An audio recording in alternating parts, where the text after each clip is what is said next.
Today, you can call me the Big Bad Wolf, because I made 3 little piggy pizza. This little piggy got blended with eggs and chicharrones.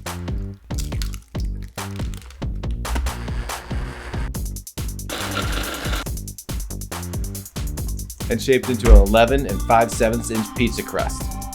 Bake her in the oven until she looks like a big, beautiful brown sausage patty. Top it with some tomato sauce and mozzarella. This little piggy was hammed. This little piggy got bacon. This little piggy been ronied. Bring them all together for a family reunion in the sauna.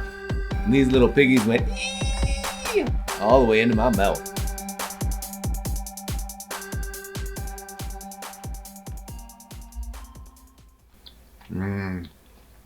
Their squeals taste delicious.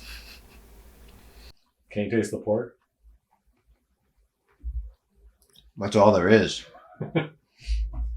I gotta say, it's damn good.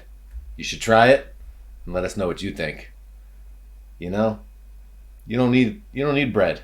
Just meat on top of meat, held together with a little cheese, and egg, and more meat.